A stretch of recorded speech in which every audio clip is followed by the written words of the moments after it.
கிருஷ்ணகிரி அம்மா உணவகத்தில் ஏற்கனவே சரியாக உணவு வழங்கப்படவில்லை, தரமற்ற உணவு வழங்கப்பட்டது, சுகாதார சீர்கேடு, பெருச்சாலைகள் நிறைந்து காணப்பட்டது.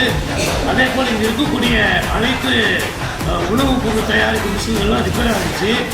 நாங்கள் பார்த்துட்டு அது செய்தி வெளியாகுது. அதை பார்த்த உடைய சட்டமன்ற உறுப்பினர் முகுந்தன் அவர்கள் நேரடியாக ஆய்வு செய்து பார்வையிட்டு சாப்பிட்டு பார்த்தாங்க உணவை.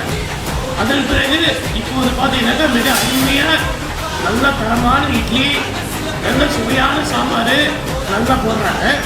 இதற்காக நான் தமிழ்நாடு அரசுக்கும் மாவட்ட ஆட்சியருக்கும் நன்றி சொல்கிறேன். அதே போல் இதற்கு முன்பு யாரோ ஒரு செய்தி வெளியிட்டிருக்காங்க இன்ஸ்டாகிராமில். இது குப்பத்தூர் இந்த சோறு எடுத்து சாப்பிட்டாரு, அப்புறம் இறங்கி திரும்ப முடியுமா அப்படி சொல்லிட்டு நல்ல தரமாக இருக்குது அப்படி சொல்லிட்டு ஒருத்தர் அரசுக்கு எதிர்பார்ப்பு கொடுத்தாங்க. ஆனால் நாங்கள் 4 எம்எல்ஏ பார்த்த பிறகு மோசமாக இருந்தது. நாங்கள் பார்த்துட்டு போன பிறகு செய்தி வந்த பிறகு இன்னைக்கு தரமான உணவு வழங்கப்படுது. அதை ஒரு 4 பேரை கூட்டு வேறு டிவிக்கு கேள்விப்பட்டேன், ஒரு 4 குரூப்பாக கூட்டு அவங்க சாப்பிட்டுட்டு இந்த மாதிரி தவறான தகவல் கொடுத்துருக்காருல சந்திரமோகன் சொல்லி ஒரு தவறான அறிக்கை கொடுத்துருக்காரு. இது பார்த்தீங்கன்னா அரசு எதிர்பார்ப்பு பண்ணியிருக்காங்க. ஆனால் இப்போ நல்ல தரமான உணவு வழங்கியிருக்காங்க. இதற்காக மரியாதைக்குரிய கிருஷ்ணகிரி சட்டமன்ற உறுப்பினர் முகுந்தன் அவர்களுக்கும் மாவட்ட ஆட்சியர் அவர்களுக்கும் சமூக நுகர்வோர் நல பாதுகாப்பு சங்க சார்பிலும் எங்கள் தலைவர் வெங்கடேசன் நுகர்வோர் சங்க தலைவர் அவர் சார்பிலும் மனமான நன்றியை தெரிவிச்சுக்கிறேன். நன்றி.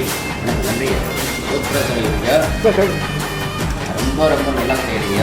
உண்மையிலேயே இதை ஒரு சமூக விழிப்புணர்வு கிருஷ்ணகிரி மாவட்டத்தில் யாரும் செய்யாத ஒரு சாதனை செய்யுங்க. இது பப்ளிக்கு சார்பாக மக்கள் சார்பாக நன்றி. சந்திரமோகன் சார் சொல்ல தேவையில்லை. அவர் பேர் என்ன பார்த்தாவே எல்லாருக்கும் தெரியும். அதனால் அவர் பேர் இதெல்லாம் நம்ம வேணால் இது ஒரு 35 ஆண்டு காலமாக அவங்க அப்பா இருந்து நான் பார்த்துருக்கேன். அவர் சந்திரமோகன் சார் பார்த்தீங்கன்னா அந்த பேட்டி அது நியாயமாக்கும், நீதியாக இருக்கும். அது எல்லாருக்கும் ஒரு நல்ல ஒரு முன்னேற்றம். இதே மாதிரி ஒரு நல்ல சேவை செய்யணும்னு சொல்லி நம்ம மனம் வாழ்ந்த